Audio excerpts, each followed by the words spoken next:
Join us on the 8th Pan-African Pyramid Global Awards 2025 and 11th Anniversary Bonfire Dinner, recognizing and awarding Pan-Africans who selflessly fought and defended the rights and freedoms of the black race globally on 30th August 2025 at Fair Hotel from 2 p.m. Dress code, strictly pub t-shirts or traditional stroke African wear. Theme, One Africa, One Passport. United States of Africa, USA. Book your dinner card now. Table for 8, 3 million. Platinum, 1 million. Gold, 500K. Silver, 400K. Bronze, 150K. Call 0757 342317 or 0782 342317 to book your dinner card online now. Umuntu ngumuntu ngabantu. I am because we are. Come, let's rekindle our roots. Africa, don't agonize, organize. Powered by Fairway Hotel, NBS TV, Afro Mobile, Lupa Radio Foundation, JJK, The Spy Uganda, Detective UG. Is there magic under NRA tents? People had everything you needed for them to enter. but accreditation is a fake. The card is a fake. The member himself is a fake. But they're instead going to influence the decisions of the party, the ruling party. Is that why? So President Museveni and the Tango Doi reached a point and said, let us halt these elections. Because they realized about 70% of the delegates were not genuine delegates. They had infiltrated the top organ of the party in power. Can you imagine? The top organ, the Central Executive Committee of the NRM party, the governing party. People had infiltrated to the point of sitting near the president as a colleague in the same, because these are the same people supposed to elect President Museveni as the chairman, isn't it? Now, you find yourself seated amidst fake people. What do you mean fake?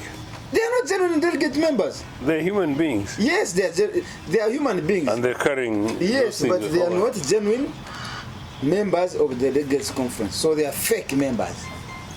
This was also re-echoed by Sanjay Tana. He cried like buckets of tears.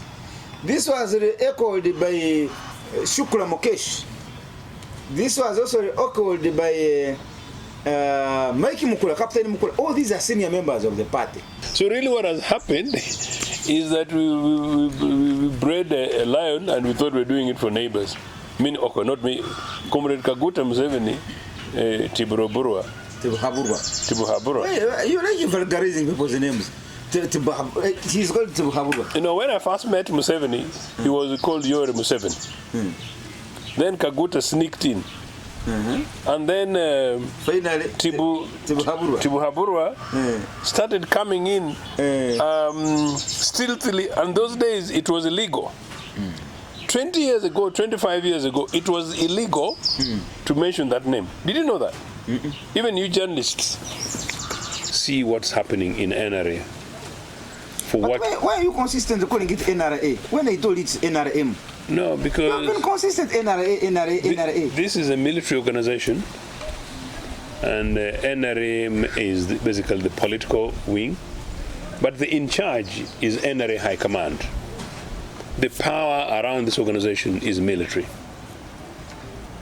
The High Command of NRA, which is the military High Command, is a military thing. The NRM, the M is basically a political administrative thing for it and nothing else. And in a holistic way, that is basically what's ruling this country. And the sooner young Ugandans recognize that, the better. You want to go back to Exile at this old age? What do you call back? My back is my home in Agongera. You want to go back to Exile? The Spy Uganda, the Spy Television, Detective UG, Andrew Irumba live show, and my name is Andrew Irumba Katsal. Comrade Ochieno, you introduce us the show. Now it has become a norm. Now it has been imposed on me. No, I have given you a latitude. I am told I've been given a latitude To introduce the show. to introduce this show called Andrew Irumba Live, hosted by Andrew Akena-Ochieno Katushabe. Welcome. Not Katushabe. Then I'm going to find you. Katusabe, not Katushabe. Oh, Katusabe. You know that one letter H there. Akena, I had misspelled that. But that one letter one letter H, one letter like this, in terms of kilometers, you want to dislocate me from Toro up to Chigezi sub-region or Ankole sub-region. That's only one letter. The spy Uganda. Andrew Irumba Live. Hosted by. What about the other name, Katusai? Now you fear to mention. Transfer to the host. My elder brother, Comrade Joseph Ochieno Pintek, is the permanent spokesperson of the Obote the idea, but is also a national leader at UPC party. Actually, if we were to go by the law, the rule of law, if there was, Ochieno is supposed to be the president of UPC, because the courts of law actually announced him as the leader of UPC. But the other powers that be still keep other leaders, other people in leadership. So he's a president who is legally president, but illegally outside the presidency. Have I said that correct? No. No. The courts of law has not announced myself. On the basis of the courts of law, an election that the courts of law instructed, I won those elections. I am the president, but not declared. The matter is back in the courts of law, and the courts of law ought to pronounce itself on this matter, which I hope they will do soon, and on the basis of the evidence and all the figures and all the affidavits, I'm confident they will do that, and then yes, I will be officially declared president. So let me and I have suggested that unless declared by a competent body of the party, which has not happened, or competent organ of the law, I will not declare myself president, because I don't want to behave like people who are in Kololo or Nambole on behalf of NRA. Now you bring in Kololo and Nambole. Okay. The courts of law ordered for a fresh election, which you participated in. And won convincingly. You won it. Convincingly, yes. So you won the election, but you were not declared. Okay. So by law, you are the leader. Because what court ordered the exercise, you participated in it and emerged the leader. However, you have not taken the seat. Okay, fine. Fair enough. I hope you have understood me. Now, Comrade Ochieno, we'll begin with UPC.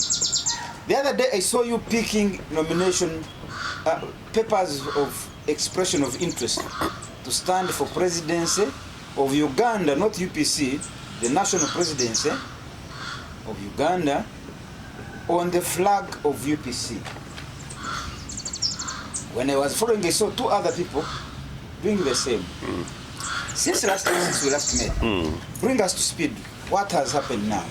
Have you come to? Last time I talked to you, said there was a feeling that we can sit and talk and dialogue and then emerge from that meeting with the consensus of having one person. What has transpired since last week? Actually, when we last in court, I think I was in court the day before that day, the judge had actually asked, because that's normally what they do in matters like this, that there's arbitration of sorts. I told her that I had been open to that, and that some conversation had also taken place, although not particularly in very good faith, initiated by somebody else, but I was open to that. Since then until today, there's been some conversation, but I don't think there's been much progress, because there are 4 parties to this, but now 4 parties. There are 3, now you're 4? Well, because one Dennis Enab challenged Jimmy's recent elections, and because he challenged Jimmy, and they also challenged Jimmy in court, and court agreed with him, you must say that is an interested party, and you can't just dismiss him like that. And so there is Jim Akena, and Dennis Ena, and then there is Peter Olobiro, yeah. Even Peter Olobiro is also there. Yeah. Then there is Joseph Ochieno. Yeah. Peter, hey. So, yeah. It looks it looks complicated, but it's not as complicated as whatever's happening in NRA, I can assure you. Ours is merely leadership. No, NRM has one leader. You are more complicated, guys. No, yeah. NRA has one leader, one permanent leader. And you're a coveted position you don't touch with chairman, coveted position you don't have touch for vice chairman, coveted positions, all the other elective positions, you either have money or the chairman wants it. Either those, you don't win either way. So that is a national mess. So but anyway, on to UPC. So that's what really is. So the position is you are still 4 factions, and there is still no. That's sort of 3 factions. I've always argued that I don't belong to any of the factions. I represent UPC. Even the other ones will argue that they do the same. Well, they represent factions of UPC. I represent Uganda People's Congress, and I've been very consistent about that. And but we hope that either way, if it's not resolved internally, I think court will pronounce itself. Whatever happens, we shall take it on from there. When is the next hearing? We hope it's a definitive hearing on the 8th of September. And yeah. We shall be there. Yeah. Our spy cameras shall be there. Okay, fair enough. Comrade Ochieno, last week President Museveni, I hear, even the Minister of Foreign Affairs came and confirmed they're in discussion with Trump that they should get mad people from America, illegal immigrants, mad people, rapists, in other words, unwanted human beings in America, and they should find a very huge prison in Africa. The whole continent of Africa should become the Guantanamo Bay of America. Any unwanted people in America and Holy Land, they should send them to a prison called African continent. And then particularly in that continent, there are provinces, Uganda, Eswatini, South Sudan. That's why they want to dump those criminals. Museveni, we take him as a Pan-African. Mr. Ochieno would have no problem if you were any other normal person, human being living in America with no criminal record, but Trump has a problem with you as a person.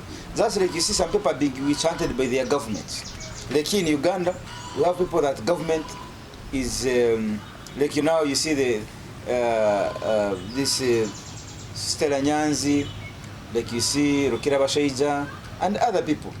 They realize that they are unsafe in their own home, so you seek asylum somewhere else. If this was the case with some people in America, I would have no problem with our country, African continent and Uganda, saying, please, you're a human being. If those people don't value your humanity, come here. I would have no problem. But for you to sit down and say, we have a number of criminals, they don't fit to be here. This is a holy land, but they can be there, even when they are not your brothers. If they were our brothers, like Ochieno here, even if you've been convicted there, but you want to come back home, I will accept you because you are our brother. No, these are not even Ugandans. These are not Africans. Simply, Trump is saying Africa can be the Guantanamo Bay, the entire continent. And Museveni is accepting to even discuss this matter and have a consensus on that. On the basis of how many people I am going to send to you, is equivalent to the money that we are bargaining. It's bargaining. How many per head? How much money per head? Then Uganda, in order to manage, debates like they have always done, they say we have put a condition. They should bring us people with no criminal record. That's just to manage the debate because you don't have the capacity to determine who is a criminal, who is not a criminal in America. If America sends you this list, and on that list it includes Irumba, you have no capacity, you in Uganda, to say no, Irumba is a criminal. No, you have never tried him in your country. You don't even know his records. We are the ones. So it is very possible to send all these people as clean people. but they are sending you criminals. Let me hear your view. So are you blaming Trump or? Yes, I'm blaming Trump. Why? And Museveni. I'm blaming Trump for finding, even thinking about it, that people who do not fit to be in your country can fit to be in our country. Then I'm blaming Museveni for accepting to even discuss such a matter. No. I think you're very wrong to blame Trump. Trump is a racist. Trump is a narcissist. Trump is misogynist. Trump is everything on average that really would be anti-equivalent of an average African. But Trump is an American, and Trump chooses that somehow, because Americans gave him the mandate in a very bizarre way to be their national spokesperson, to do the vision and the version of America he wants. So Trump, on this occasion, is doing for the Americans America first. his version of what is American, and if that excludes other people of color, if that excludes what he calls criminals, he does it for Americans. So I wouldn't blame Trump per se, considering it's the Trump I've described. I don't expect anything better from him. But how you don't hold Museveni responsible, and how you're not in the streets of Kampala demonstrating, and how you don't have placards around Kololo, and how there is even anybody watching this and is an average Ugandan citizen who claims to be more patriotic, and how there is anybody who's still carrying an NRA card and putting on yellow. You know, when Museveni and his group are insulting and humiliating Africans and Ugandans like this, I don't understand it. By the way, I was extremely saddened when I first saw the headlines about that. I initially hoped that it was fake news. Even me, I thought it was not true. And the following day, because of the stresses and strains that go on in the politics in this country, in the name of politics, but politics, I thought by the following day there would be a demonstration all around Kampala. Headed by you. I waited for yes. I waited for In a way, you are absolutely right that I should be heading that. But in the event that I was actually president of Uganda People's Congress at Uganda House, I would have mobilized both my party and the country. You realize that neither NUP. NUP, which is the largest political organization, nor any other political opposition, including my UPC with people who are officially holding party offices, have said anything about this. This doesn't matter to them.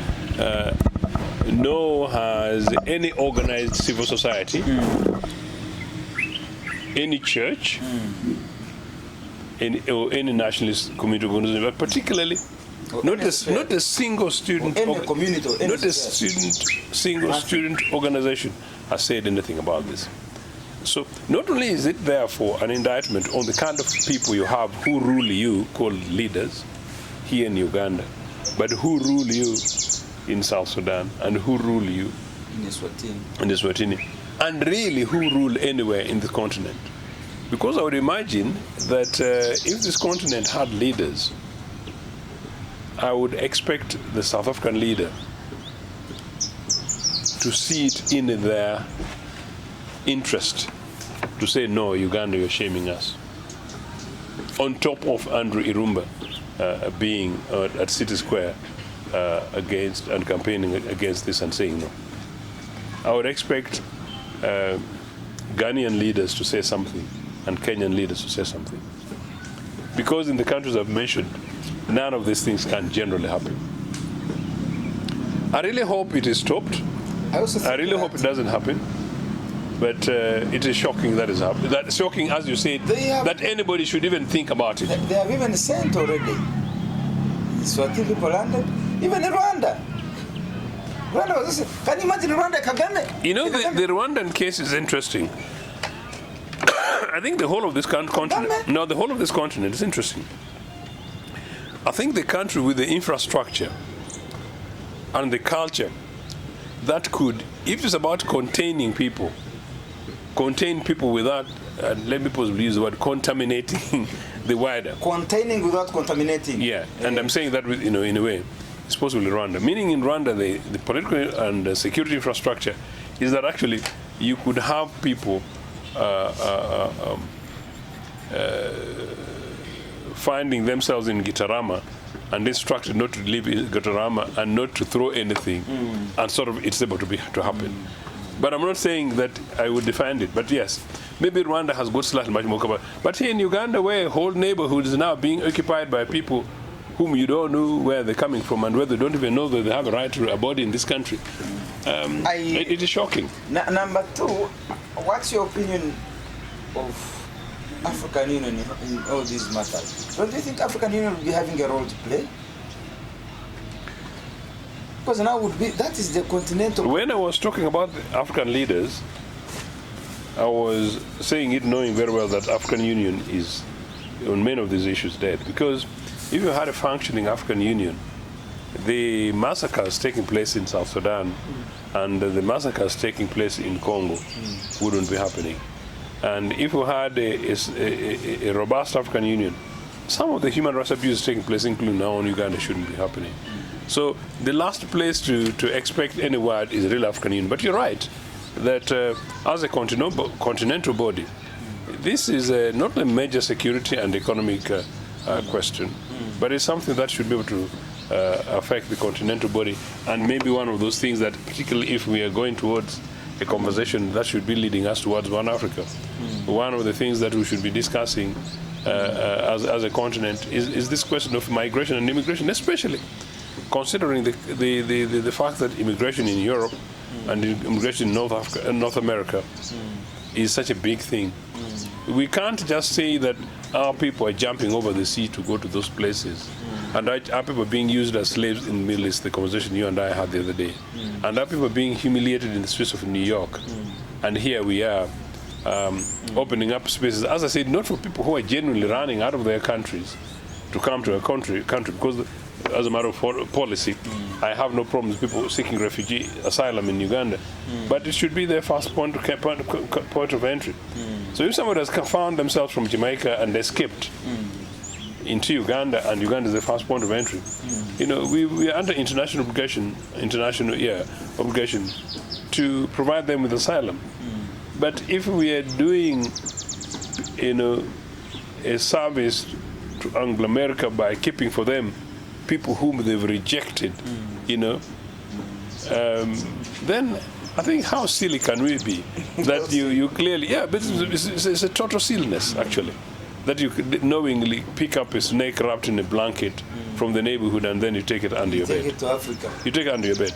Yeah, but it's really, this is very annoying because you have a continent whereby member countries contribute to African Union.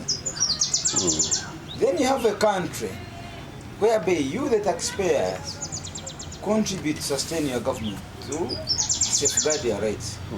Now you see somebody accepting to bring in people who are being rejected elsewhere, and these are wrong people.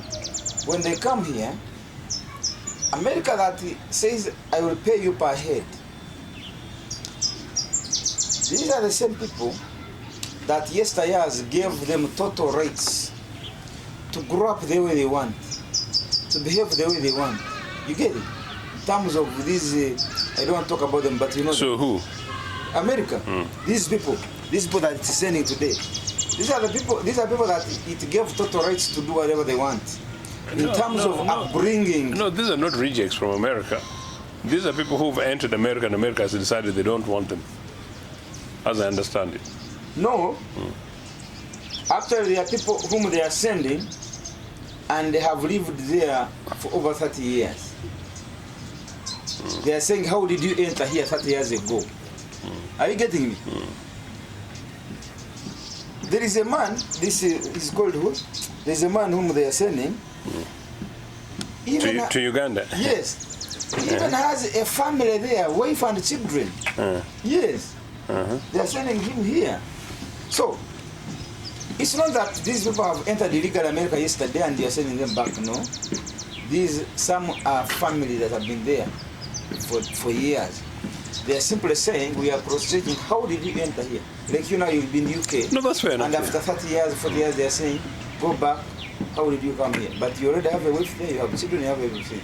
So, but the point I was making is, the governments that we pay our taxpayers' money and the African Union that we pay to sustain us, to fight for us, are quiet. Where all these things are happening. They're not quiet, they're actively eating over it, yes. They're actively eating over it. Because these people are not coming here, listen, they're coming with the tacit support of our government. Yeah, actually, they have put a cost on every head. So governments are looking at the money. But then, after some years... Governments are looking for the money, but I also know that, particularly the Kampala regime is looking at favor. South Sudan is looking at favor. Because the Nyampalas, particularly Uganda, Museveni is the Nyampala for Anglo-America. You can't annoy. You can't say annoy and say no to boss, as you say. So they have to do as instructed.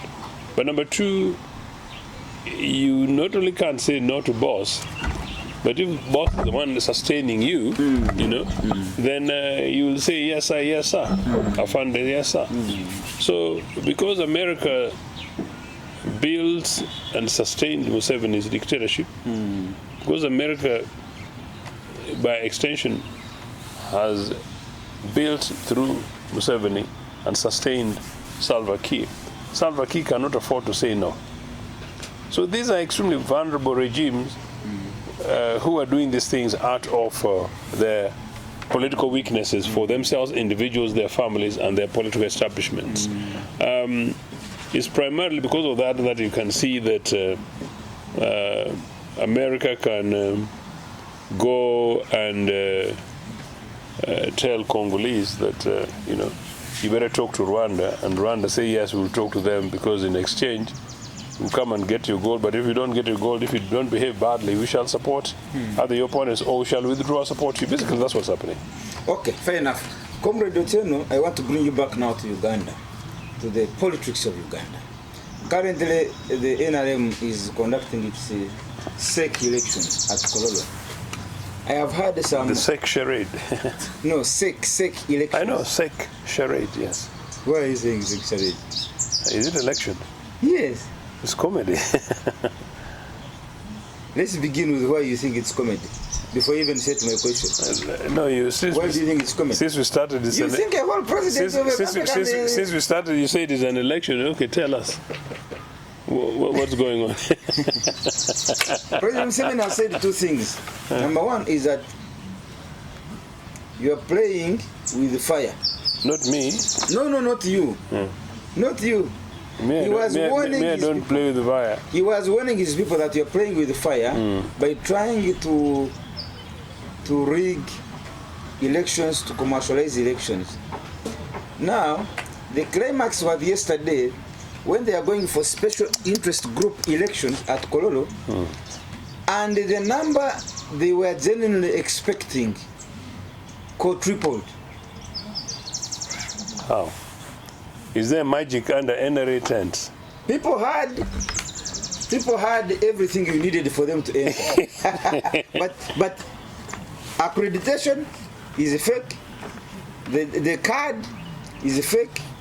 The member himself is a fake, but they're instead going to influence the decisions of the party, the ruling party. Is that why? So President Museveni and Tango Doi reached a point and said, let us hold these elections.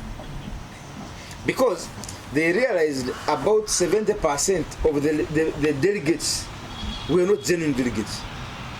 They had infiltrated the top organ of the party in power.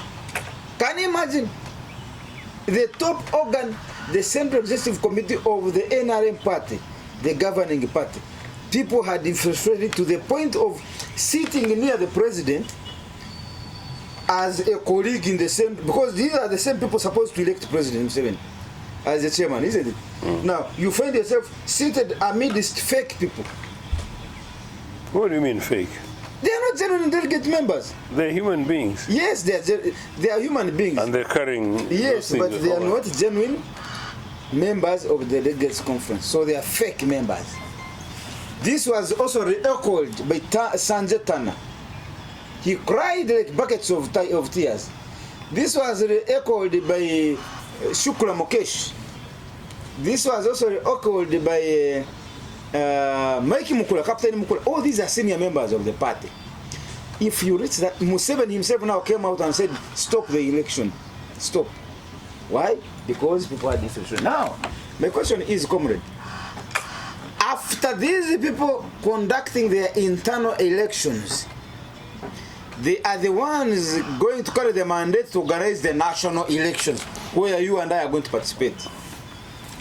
So we must carry the confidence from the internal election, how they have handled it, how they have conducted it, now to come into the national, to feed into the national election. These are the people going to manage the national election. I want to hear your views, Comrade Ochieno. If you were asked whether you have confidence in the upcoming elections, what would you say, given the fact that this is happening? What would you say? Why do you ask me such a question when you really don't? Would you really expect me to say I am very confident? Because my next question would be, if you're not very confident, why are you going to participate in that election? Because you have already picked nomination forms.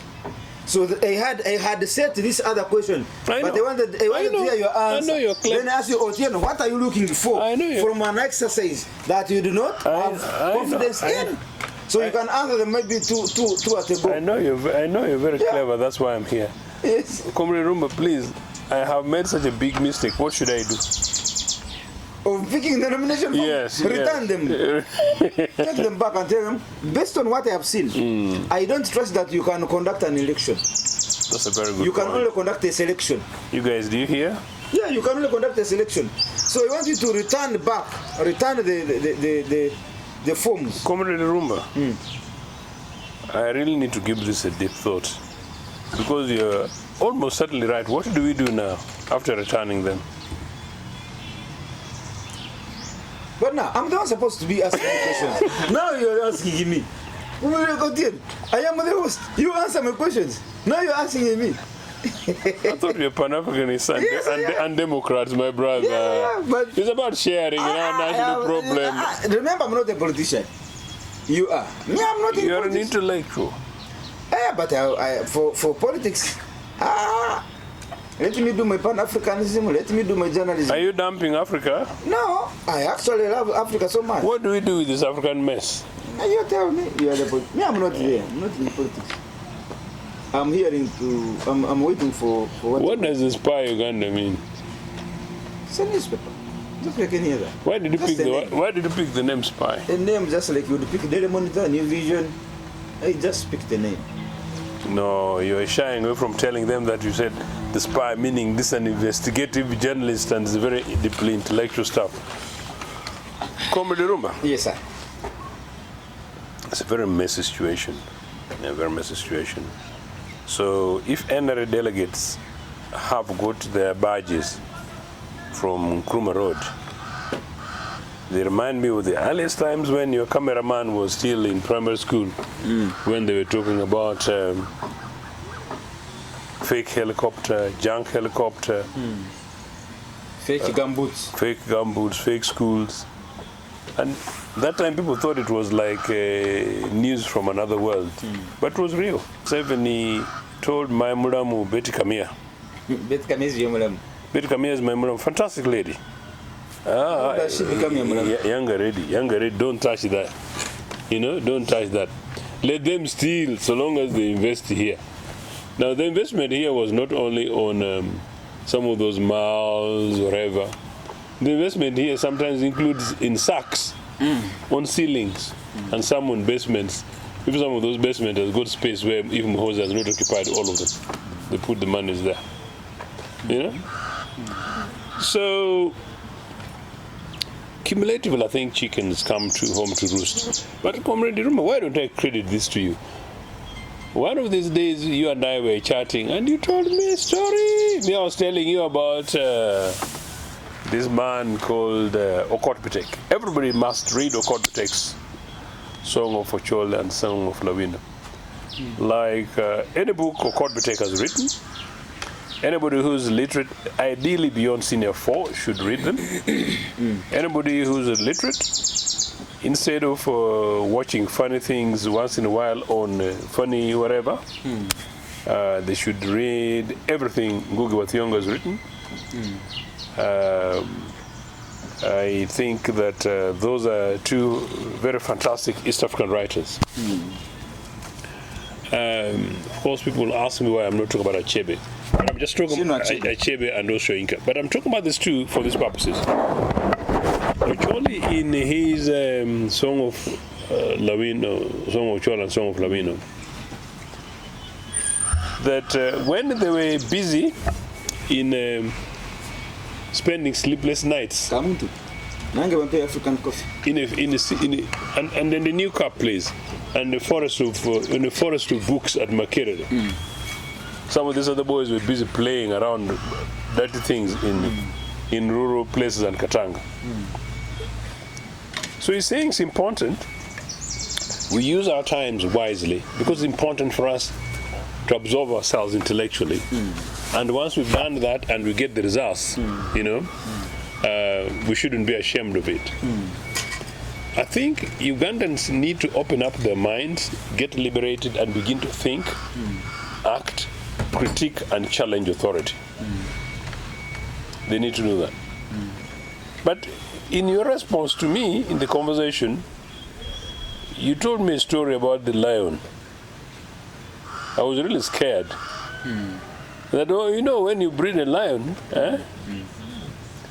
you're breeding it for the neighbor's children. But you're breeding it for the neighbor's children. What happens is that after the children's neighbors are done, it comes for your own, if not even yourself.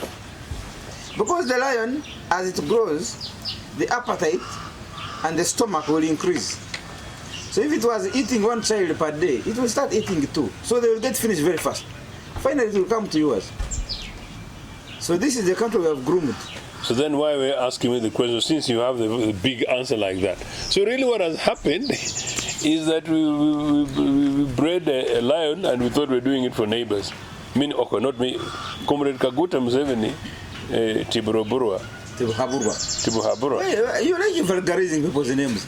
He's called Tibuhaburwa. You know, when I first met Museveni, he was called Yoweri Museveni. Then Kaguta sneaked in. And then finally, Tibuhaburwa started coming in stealthily, and those days it was illegal. 20 years ago, 25 years ago, it was illegal to mention that name. Did you know that? Even you journalists. So in Uganda House, my party headquarters, Dr. James Ranyarari was doing you guys a favor, justice, telling this man is called Tibuhaburwa. Then journalists would hold their pen and stop writing. What are you talking about? Now the man is called who? Tibuhaburwa.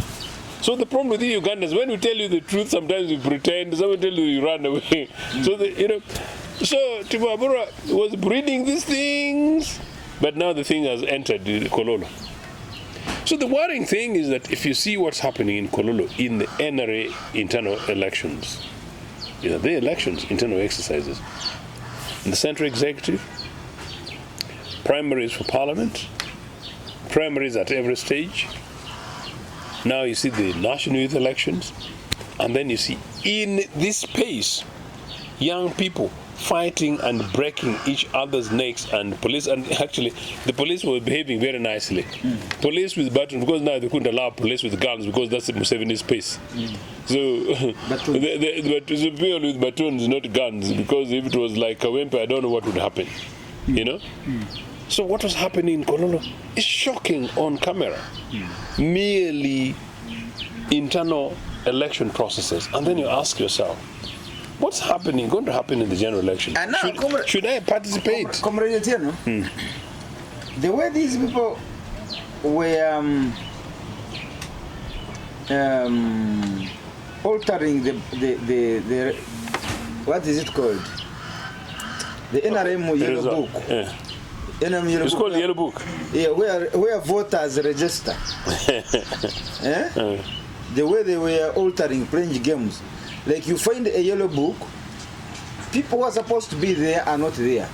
And those who are supposed to be and those who are not supposed to be there are the ones who are there. Then on the eve of the election, they transport people into Rwemiyaga. Sechikubo's people. Sechikubo's constituency. But why doesn't Sechikubo join UPC? Then I will talk to him. Then you find people lined up, including children, including breastfeeding. Oh, by the way, I saw that. Did they count the children? No, those Yes, children. No, counted, those children. yes, No, yes. the mothers were carrying those children But allow me- because there were no child minders at home. Not to be counted, I hope. My friend. Some of them were even from school. They first came in the night. Okay, carry on. I saw this kind of affiliates constituency. Young people in uniform, picked from school. They're in line. Everybody is watching. And they're not ashamed. You're not ashamed. Do you know what kind of Tafere told you people? That you Ugandans, you need prayers. That for them, they went to the bush to take their lay and come and eat them like this and chew your money. Not because of a rigged election in 1980. So they went to Luwero. Poor Baganda gave them matoke, gave them whatever. We are saving. No, the guys, it was not about election. So Tafere is showing it in his home. In his own constituency. Yes. So now, the point I was building is this.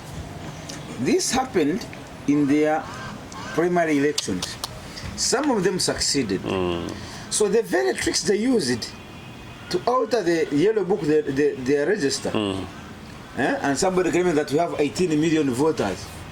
The very tricks they used, they are now using them in the Central Executive Committee elections. You get it? They are up country where you are not directly concerned. You are not concerned. In fact, you are defending them. This is the line I was telling you they are grooming. Now they are finished eating the children in the village, in the Bukomansimbi, in the Sembabala and so on. Now they have come to Kololo. When they reach Kololo, that's when you realize this is a huge problem. Now you start castigating it. Don't play with the fire. You are playing with the fire. That's why you went to the bush.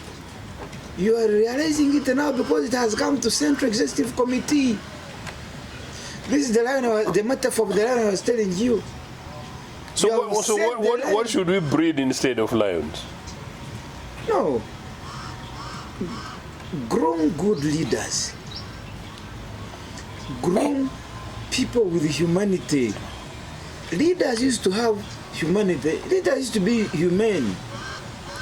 This is commercialization of politics on a grand scale. If you don't have money, you have no ideas. He who has money has ideas. Remember, there are people who have illegally acquired wealth here without necessarily being a leader or somebody reasonable. You get it? Now that is the person today who is trying to access Central Executive Committee to go and sit with the President Museveni and discuss the future of Uganda. That's why Museveni now is saying, you are playing with the fire. This is too much. It has become too much after reaching what? Central Executive Committee. They are knocking to enter the door. You locked them. You started deceiving. But my brother, do you know what people have been crying over? You're talking about people with money. Mike Mukula has complained. Yes. Tana Sanje is from Electoral has complained. Then there's some other very rich guys. Some of these guys have got dubious wealth. I'm not talking about those ones. Some other guy has complained. These are not particularly poor people. Yeah. And now what has happened that when they reach now the SEC elections, they found more people who are richer than them, or with more money than them. You're offering 1 million, your contestant is offering 2. In Sanjetana's story, I wrote myself that I got the even richer guys who took these delegates outside Uganda and territories, kept them in hotels outside Uganda, flew them out of Uganda, and is only bringing them on the D-Day, on the eve of the day, so that they come and vote for him. Can you imagine somebody transferring human beings in hundreds, go and book a hotel outside Uganda? They start eating, drinking, sleeping. How much money is that? You book their tickets, then they come back to vote for you. How much are you going to get from that position when they vote you? Is that now Museveni has got all that intel? That's when he comes and says, hey, you people, you are playing with the fire. Are you saying that is normal money or juju money? No, because I'm wondering. No, comrade Iruma. You're a Tane, aren't you? A Tane. And you're Pan-Africanist. Yes. One of the things I know you do, which you need to do a lot more for some of the children I'll bring forward to you, is offering scholarships to young people, particularly young girls who are struggling. And I'm massively impressed by that, and may you be blessed. Thank you. But you also have stories of some of these people coming and organize crimes and thieves, steal and take money from them. But I don't want to take that route. So you, Comrade Irumba, I sit with you here. I hope you're able to fill my tank today. But I don't ask for full tank because I know, you are rich. I'm not but not up there to give me a full tank whenever I want. Yeah. But you are here struggling with young people who can't afford education, but they're willing to study. Are you saying in this country we have people, individuals, with the kind of money that they're able to fly out a whole aircraft to people to go and sleep in 4- or 5-star hotels and back? This is what is this happening in this same Uganda here? This is what has shocked President Museveni yesterday, that he did not realize this. Now that it's happening to his own, now that's when it comes a big reality and hits his head. But this is what people have been crying. When you hear people crying, Karangwa, you have heard of Karangwa in Kayunga there? No, I haven't. Oh! Karangwa, I have passed Kayunga. I passed Kayunga sometimes to avoid the brokenness of Mabira, which NRM broke. Yes. But for you, everything is NRM. No, because NRM is responsible for this country, and there is a minister for transport, a very calm, decent guy, and is a soldier. General Katumba, man. Apparently, yeah. So I have to pass via Kayunga in order to reach Kampala in time. So my brother, you hear people crying from across the country. Cries are from all borders. It doesn't concern you. It only concerns you when it gets onto your door. When it gets into SEC elections, that's when everybody now is paying attention. But let me tell you, the other day I gave some scholarship for 3 girls from Toro. They are studying at Kampala International University, Kansanga.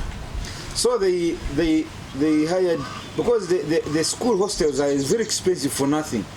You find you're paying 600,000, but you're in a room like as if you are. So he said, you can hire go and get a room, separate room, you rent. So they did that.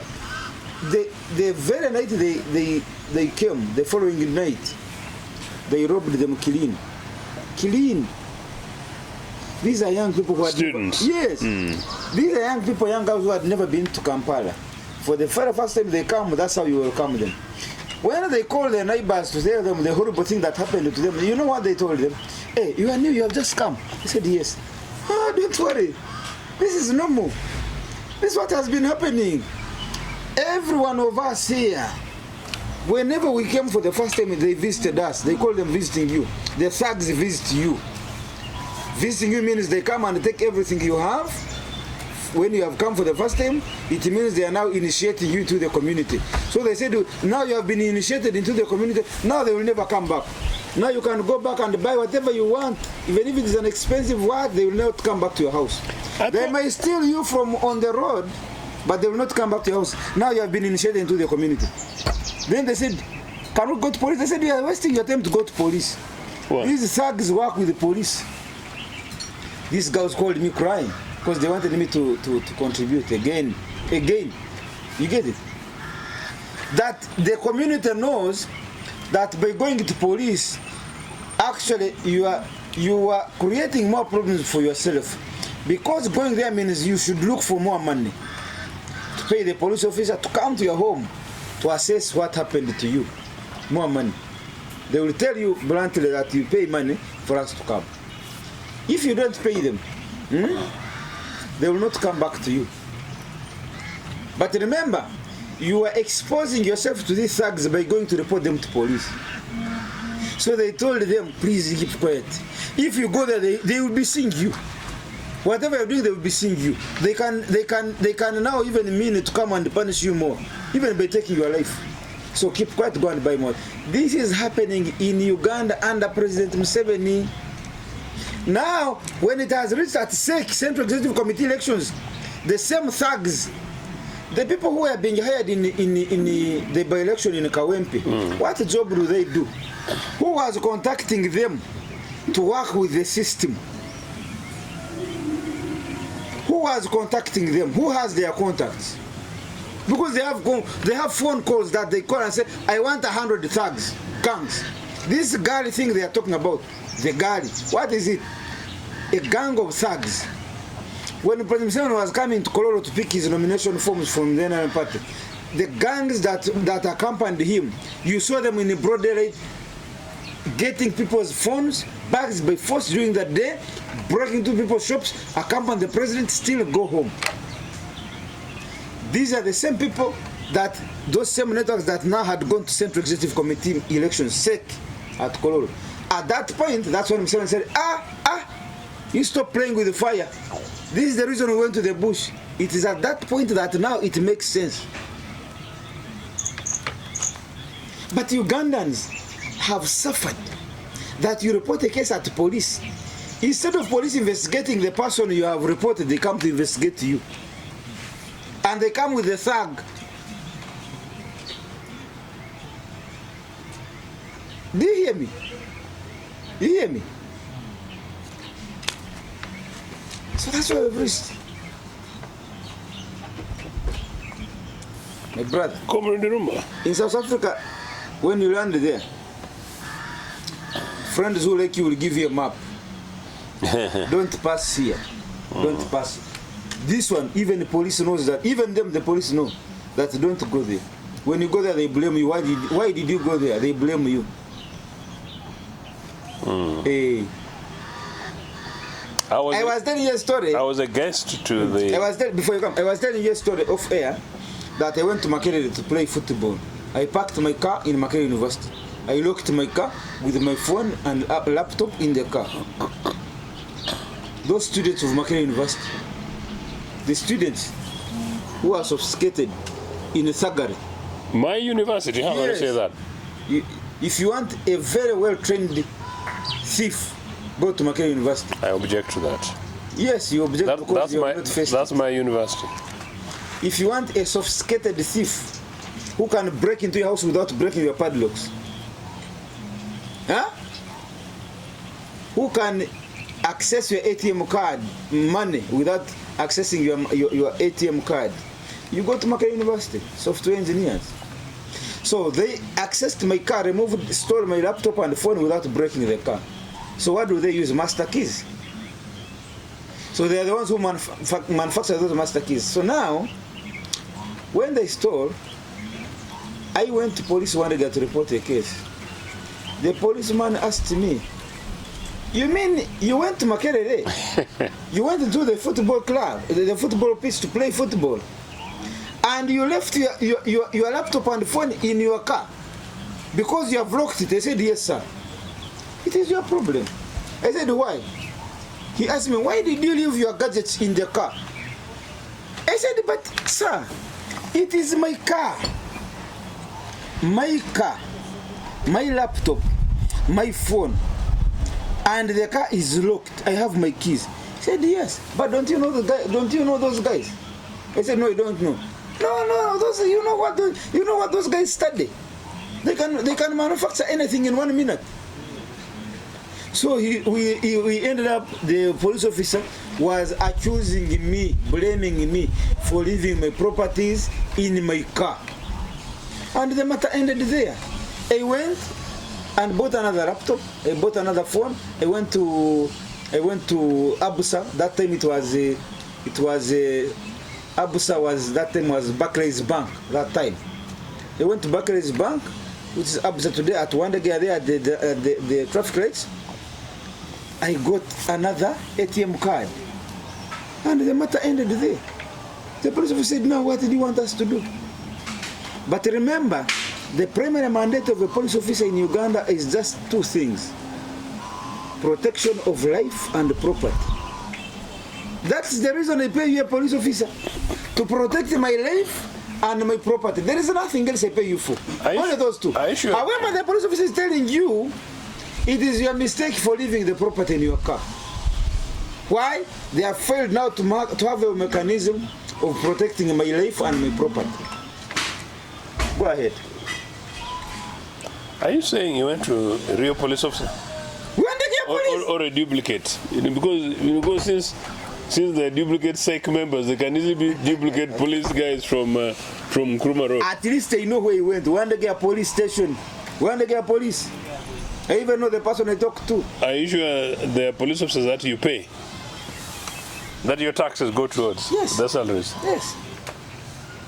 Comrade Rumba, you want to spoil the name of my university. That's my university. And Comrade Rumba, Micho Hall, No problem. built by UPC 1. I stayed in post UPC 2. And that's the great hall. We are called rats. But we don't eat funny things. We're basically leaders. They brought my tea. When I was at Makerere, No, come on. You leave it. Just. do you want me to? I can't serve you. Yeah, I can't serve you. Leave it. The only thing is I that have made no claim to take my tea. they've refused to give me a new cup. They're behaving like They have Museveni. warmed your tea. You take your They've tea. won my tea, but that cup is. Come on. Let them give him another cup. We are Africans, you see. I'm like Museveni. He was complaining with the cameraman. Why are you switching me off when I'm taking my porridge? What crime is it? So the man wanted to turn the camera because I was taking my tea. So he's saying you are like Museveni. No wonder you are now calling my Makerere a bad place of thieves. But your tea smells very nice. Coffee. Your coffee. Yeah, the same coffee you're taking. African But coffee. wine is mine black and yours is white. You don't want to take milk. Me grew up with cows, my friend. You cannot take hot brown water. Why? Hot brown water? Cannot. So, continue, my brother. I tell you, you're boasting. Just because NRM came and took all our cows, Hey. and they brought them to Kampala. But Museveni and these NRM boys, That's they've good. really broken the northern and eastern economy. So, let's go back. So, at Makerere, I don't know the Makerere you're talking about. I never saw it. The Makerere I saw and I know is the Harvard of Africa. The Makerere I know Used to be. is the university that when Museveni and this bunch chased me, and I found myself exiled abroad.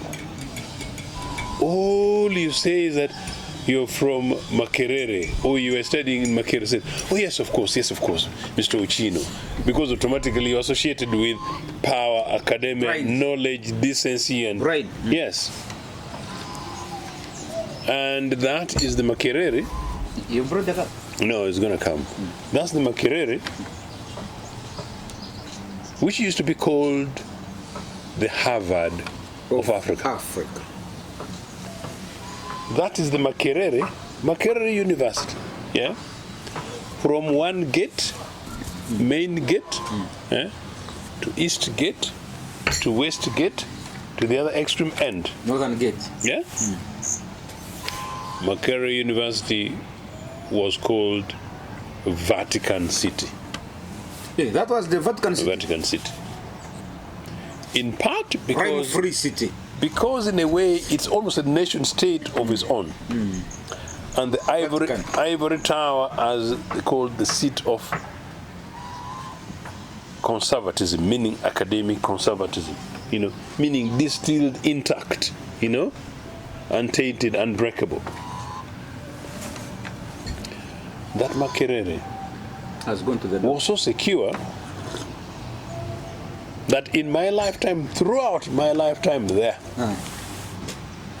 anybody who enters through any of those gates at any time, and I bet you in the name of my Almighty,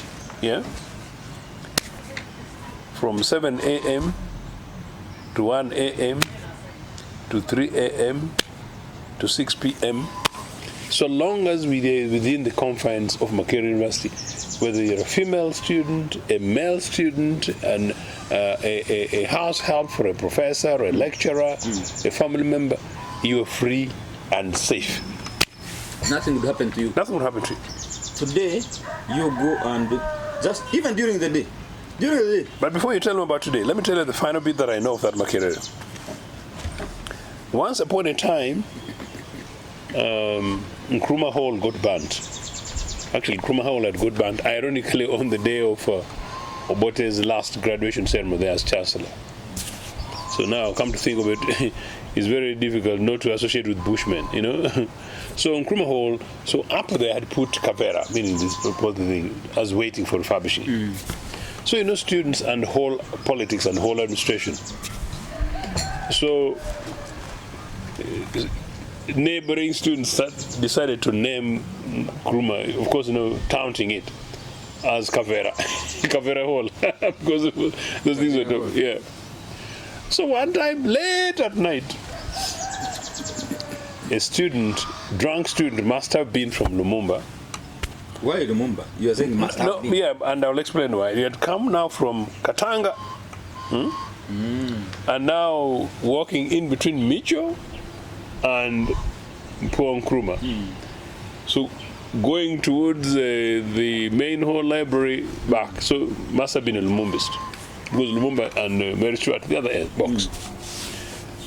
This guy is drunk, and this guy he could stand up and stop and shout,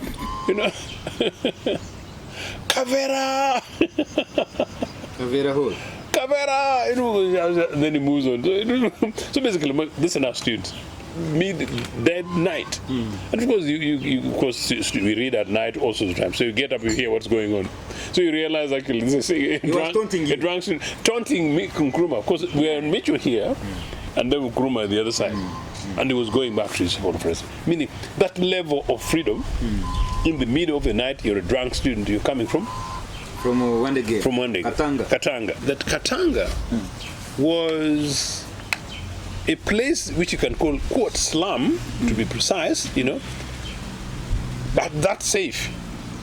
That students will come off campus to go and eat cheap food. Would come off campus to go and drink ordinary bujera, ordinary waraji, They would come there, maybe they would go and visit their relatives. And some of them, of course, would go for girlfriends and, whatever kind of particular. And come back anytime. And you're saying my main campus is unreachable? Andrew, are you talking to me? Yes, sir. Yes, sir. I'm talking to you. Is this Andrew Irumba live? Yes. I've not changed. I tell you, some of the things that I'm telling you are from personal experience. I've told you that they stole my.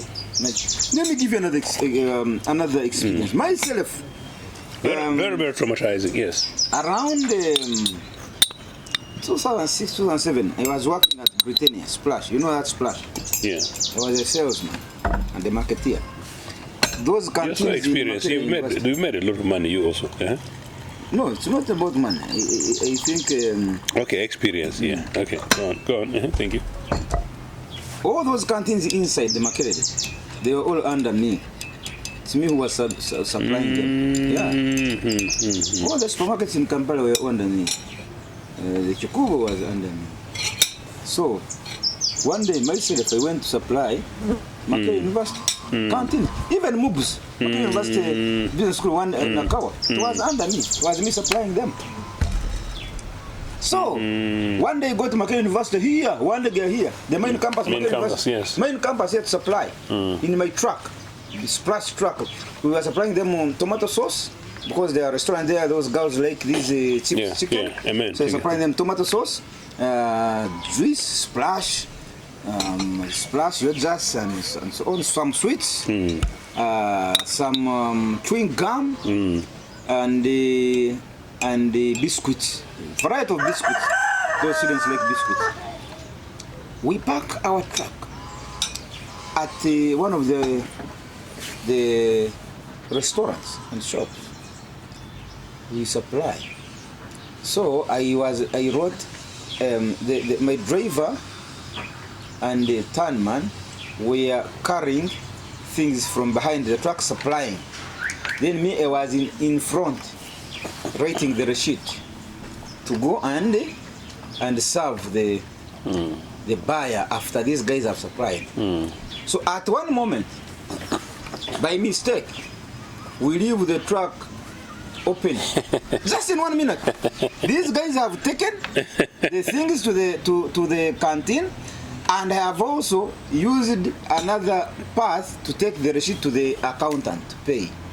So we all live there. 1 minute like this. My phone that I had left here, by the time I came back. But even some trays of splash that they had, because they were off-roading, first putting down, then after flooding, putting down, because the truck is long, you first put down, then you carry. Some trays of splash that we put down. In 1 minute, come on, don't look at me. You thought I was lying. I'm wondering, and I'm in 1 speechless. minute, these students had stolen some of the trays of splash. Nowhere to be seen. So we came back, we started counting. They are not coordinating. Where is my phone? Nowhere. I went back to the canteen to tell the lady. She blamed you. Why could you leave it? Then she asked me, wait a minute, you mean you left it unattended to? You left it open? He had Makerere, how could you do that? You think this place is Katanga? Oh, my brother, you have made a mistake. These students here, my friend, you think they are students? They are thieves.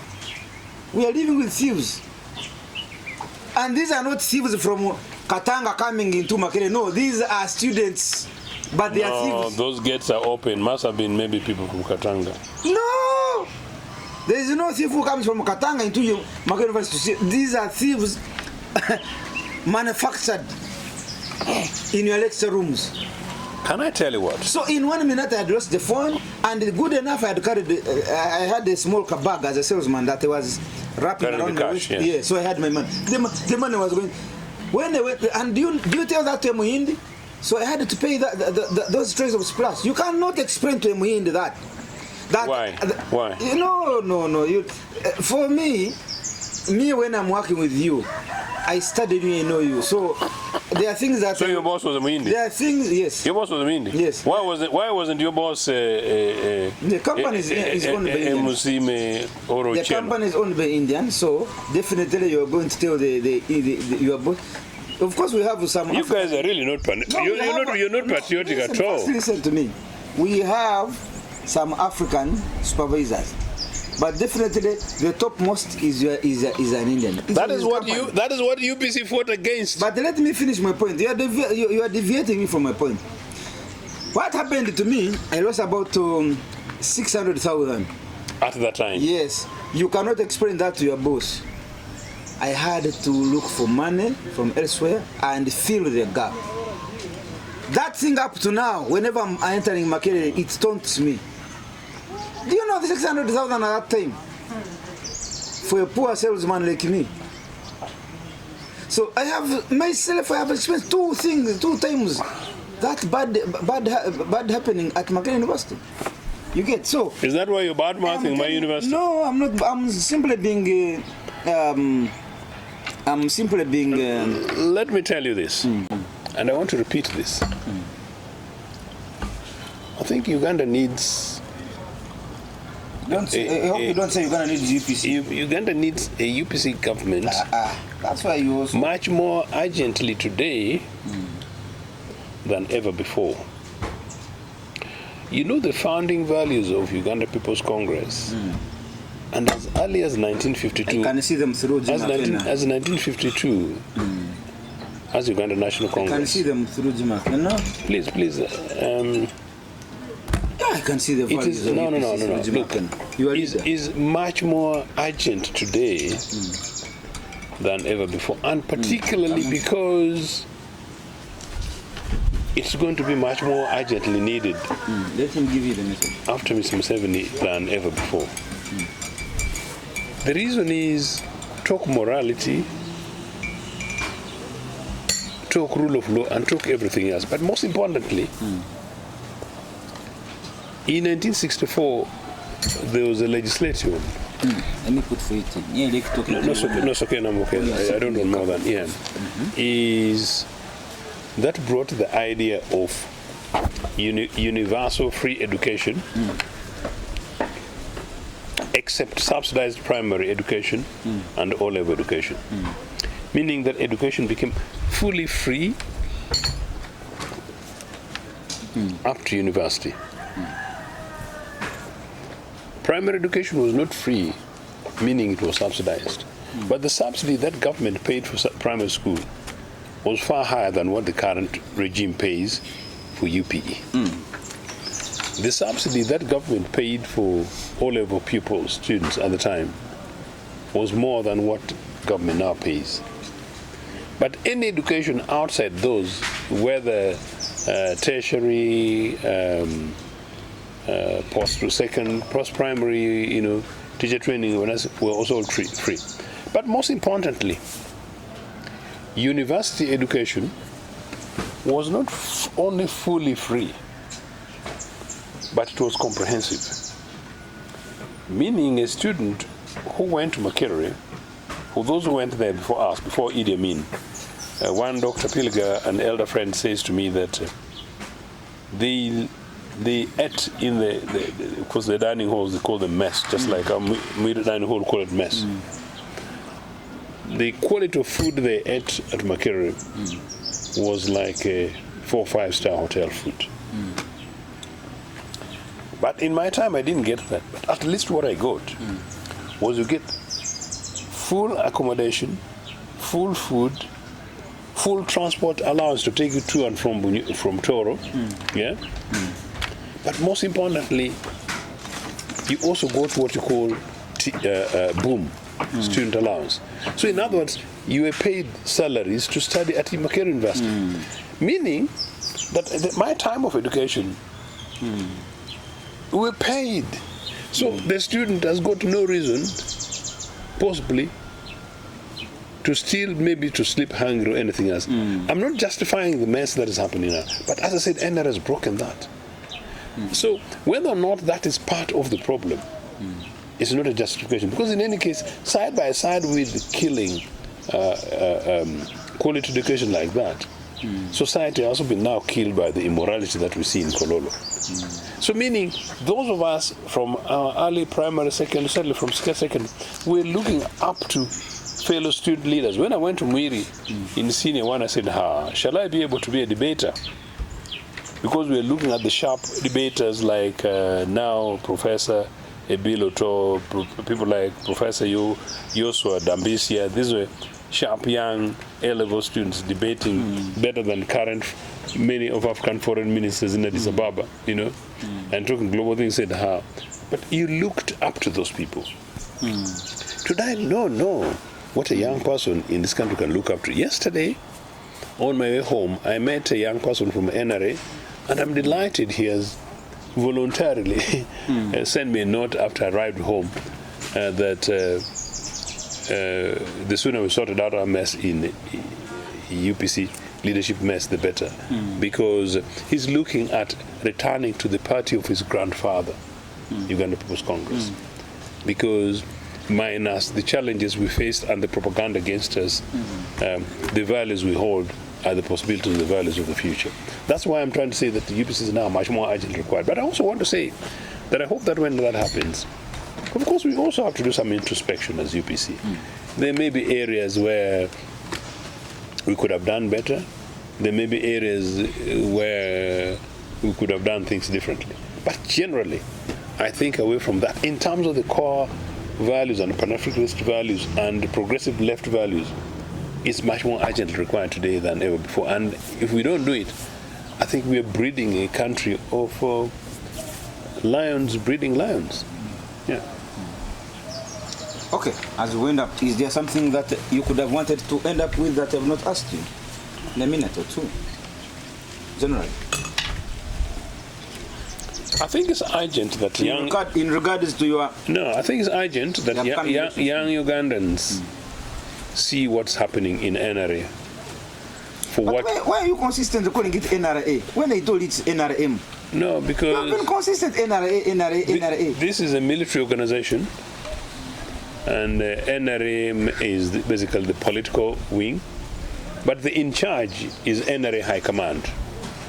The power around this organization is military. The High Command of NRA, which is a military high command, is a military thing. The NRM, the M is basically a political administrative thing for it and nothing else.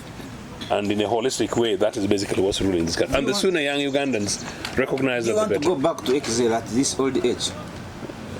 What do you call back? My back is my home in Agongera. You want to go back to exile? Because you're in exile for over 23 years. It was... Don't taunt me about my exile. I'm not taunting. I'm just being...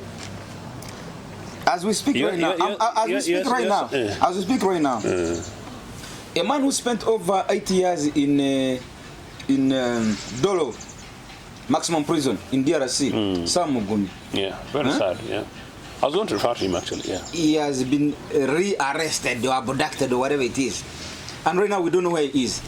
And you guys are not. You guys are not in the streets. And you are here. No, and you have been in exile for over 23 years in UK exile. My exile was officially 17 years. 17 years. Yeah. You are here. You are talking things that Museveni doesn't want to hear. So what's the point you're saying? You are speaking things that Museveni doesn't want to hear. That's why my question is. So you want to give him a medal? My question is. Okay, you go to Kolula and give him a medal. Go.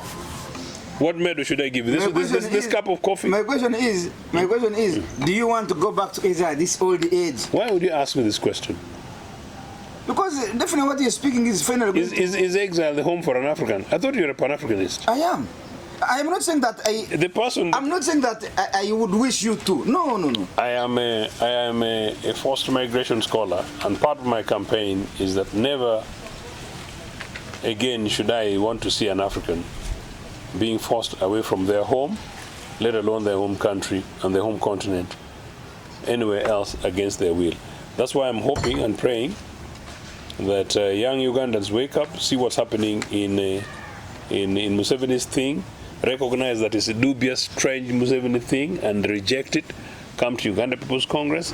We come together, we recognize, we reorganize ourselves, create an enabling environment in which we can all heal and reconcile, forgive, and build a foundation for building a new Uganda in which there's a possibility for every Ugandan to live freely. Yeah, and maximize their potential. Not a Ugandan in which Pineti, yeah, and those funny people are the ones in charge. And the Uganda in which, when we are supplying Makerere University, it is being supplied by Andrew Irumba, Live of the Spy, Diary Uganda Limited, rather than Andrew working for some dubious Asian person. But if that Asian is Ugandan citizen, fine. Okay. I want you, in 1 minute, what do you make of when you see the old historicals of NRM, when you see them crying today? Today, when you hear the first one to cry was Captain Francis Edward Babu, former minister in Museveni's government. Yeah. He was not crying alone. He was crying with his wife, Margaret Ziwa, a former Yala member of parliament and speaker. The third one of recent right now is Captain Mike Mukula. The fourth one is this man called who? Captain Mekungula, and then there's this one, Jim Wes. He's very big historical. Then you have heard, of course, this man from Ruero, Alhaji Naduli, over his son. Then now, you have also had these are the guys who lost in the primary elections. Right now, Tango Doi, the chairman of the Electoral Commission of NRM, his son, he was declared winner. Museveni said, no, this can't happen. Right now, Museveni said, no, you can't win. Your father is the one conducting the exercise. How come you can't win? No, there must be... You mean Muhoozi can't win under Museveni? So now my question is, what does it... Why have you refused to answer my question? I'm here to ask you questions. Now you're asking me, so who will answer? So my question is, what does it tell you? What do you see in the future with NRM? Not NRM-A, me no NRM. What does it project to you? When you see big historicals crying. NRA has been... NRM, I beg your pardon. Most tragic national disaster this country has ever seen. NRM. NRM. Okay. Now you have learned the word. Okay. The political wing of NRA. But the sooner Ugandans detox themselves from this and realize that Museveni and their bunch in 78, 79 took them sort of for a ride and used them, the better. Ugandans need to detox themselves of NRA, NRM, and we're able to reclaim our country and rebuild ourselves going forward. NRA is a real fraud. It's a fraud. And those people crying foul, it's like chicken come to roost. Possibly some of them ought to apologize to the people of Uganda for their roles in creating the mess in which young Ugandans are busy breaking one another's necks in Kololo. It's a terrible sign that I am not sure that I would have seen. For me, who since I was born, I have never punched another, I've never fought. I find it very strange, by the way, get well. You're trying to show me merely a stitch where there's a pig. I normally don't like to see. I don't even like to see a wound somebody suffering. And you see young people wasted and lost and bred to hit, bred to break one another's legs, and they go to a national conference of a political party. It's shameful.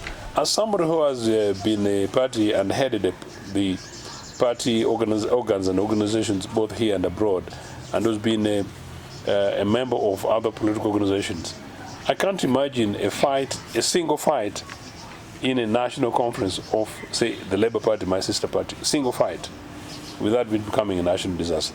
I don't know of any single fight that can take place in a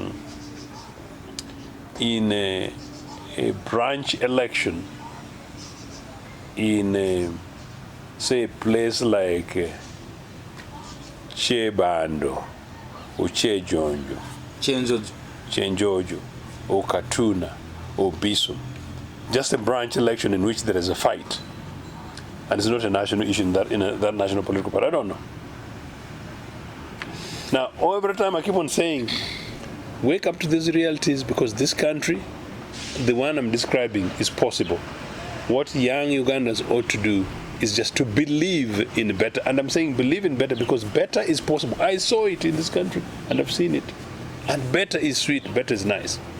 Well, on that note, ladies and gentlemen, it's better and sweet for us to end the show here with Comrade Joseph Ochieno, our senior elder here, but also a senior member and leader at the Uganda People's Congress, and a permanent spokes for the Milton Obote, the idea. My name is Andy Rumba Katusabe, your host. Thank you so much, Comrade Ochieno. Believe in better. Believe in it better. Is possible. Because we're going to meet on Saturday for the African Award. On Saturday, there's going to be the African Award. Pan-African Pyramid Global Award. Pan-African Pyramid Global Award. What? And if you don't know where to go, this Saturday, all roads lead to Fairway Hotel. Book your tables, book your seats, mobilize and organize your friends, because Pan-Africanism is the future of Africa. Thank you so much. Thank you. Pleasure. And we say Africa, don't agonize, organize. Yes, organize. Thank you. Join us on the 8th Pan-African Pyramid Global Awards 2025 and 11th Anniversary Bonfire Dinner, recognizing and awarding Pan-Africans who selflessly fought and defended the rights and freedoms of the black race globally on 30th August 2025 at Fair Hotel from 2 p.m. Dress code, strictly pub t-shirts or traditional stroke African wear. Theme, One Africa, One Passport. United States of Africa, USA. Book your dinner card now. Table for 8, 3 million. Platinum, 1 million.